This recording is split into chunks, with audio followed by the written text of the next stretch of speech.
Assalamu alaikum warahmatullahi wabarakatuh nya menem so tadchulan kanu propeta nu alaihi salam ayon sa tradisyon ng Islam. Si Propeta nu alaihi salam ay isang propeta na sinugol ng Allah upang magbabala sa mga tao ng paghuhukom ng Allah. Siya ay ipinanganak sa isang panahon na ang mga tao ay nagkasala at nagkakasala sa Allah. Si Propeta nu alaihi salam ay nagbabala sa mga tao na magbabalik loob sa Allah at mag-iwas sa mga kasalanan. Ngunit ang mga tao ay hindi nakinig sa kanya at tinawag siyang isang mangmang at isang walang kwenta. Si Propeta nu alaihi salam ay nagpatuloy sa kanyang pagbabala at nagtayo ng isang arka upang iligtas ang kanyang sarili, ang kanyang pamilya, at ang mga hayop mula sa malaking baha na magpaparusang sa mga tao.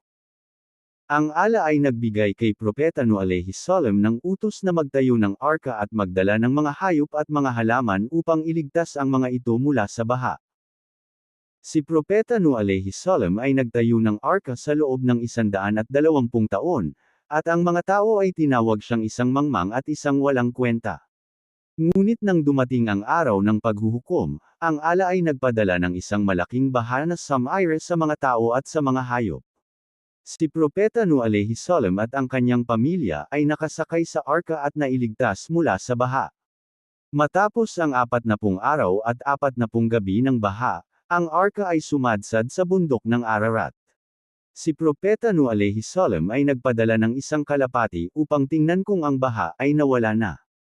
Ang kalapati ay hindi na nagbalik, na nangangahulugang ang baha ay nawala na.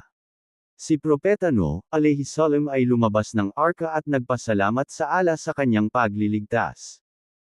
Ang Allah ay nagbigay kay Propeta nu alaihi salam ng isang utos na magpakita ng kanyang pagtitiis at pagbabalik loob sa Allah. Ang kwento ni Propeta nu alaihi salam ay isang mahalagang bahagi ng tradisyon ng Islam at nagpapakita ng kahalagahan ng pagtitiis, pagbabalik loob, at pagkakasala sa Allah. Shukran Ben.